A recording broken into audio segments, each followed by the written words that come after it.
Today is Wednesday, March 15th, and just checking how the greenhouse looks. This is the north greenhouse. I did make up a new stock solution of 20-10-20 fertilizer. It's running around 220 ppm nitrogen. There's a little video showing, again, reminding you how to do those as well as the calculations. So check out that video as well. Here are some of our herbs. There's our multicolored sage. We also have some rosemary. Our petunias are blooming like crazy. I do have to cut these all back. A, we don't want that many flowers to kind of reduce thrip level.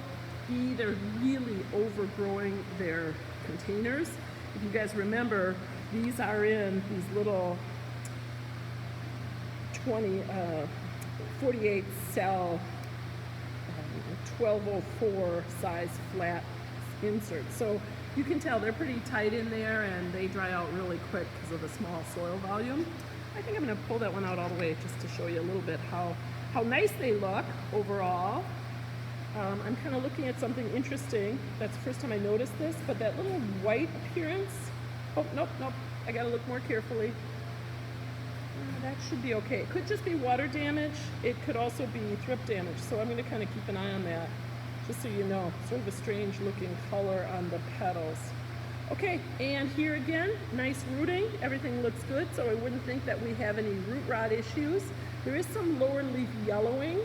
That could be both low nitrogen levels as well as just tight spacing, that there's not enough light reaching down there.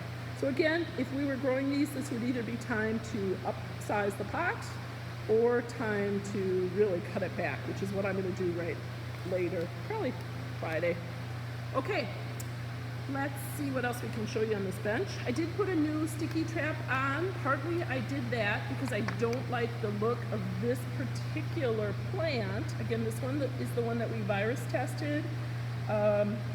Did get negatives on all of them for the different tests that we used, but gonna kind of watch that one. I did put a sticky card next to it to see if we have thrips, because that would really make me nervous. If it was a virus, it could be transmitted by the thrips.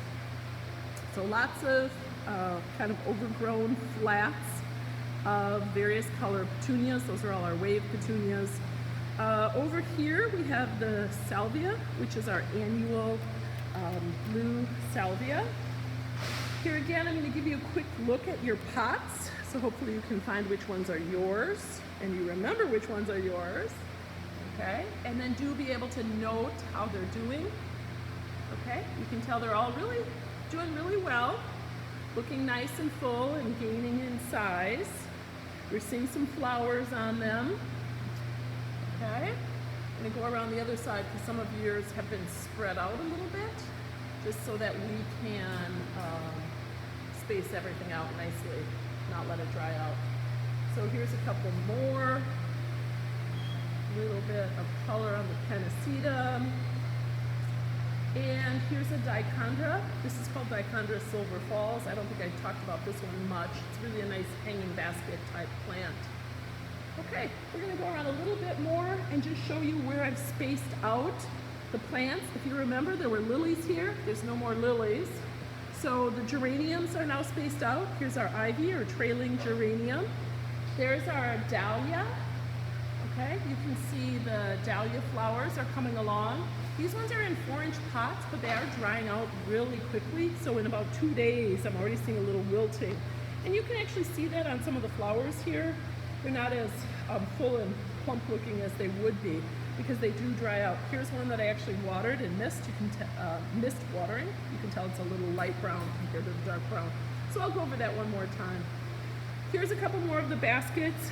If you want to journal what your baskets look like, if you have any questions on what you're seeing, or if you don't see your basket, let me know and I'll try to hone in on one in particular. But overall, they're doing really well. Looks good. And our bench over here has additional geraniums that have been spaced out. Okay, so here are the little ones that were at really tight spacing. These were showing some of the gray mold, Botritis. I still have to space these ones out. I gave them a little more room, and they get a little more sunshine and air movement on this fourth bench compared to the first bench. A couple more of our little plants, just so you can see. Again, some more of the geraniums. I'm trying to give them a nice sunny spot.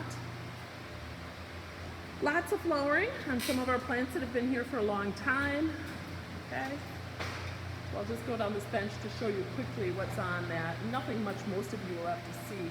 Over here, some of the hops continue to grow slowly and green up. I have put some of the perennials and natives, I've upsized them, and I put them in this house because it's a little cleaner for pests, and it's a little cooler, which is good for our natives. So there's Aurelia racemosa transplanted up, and here is a little prairie blazing star planted up into 3.5-inch pots.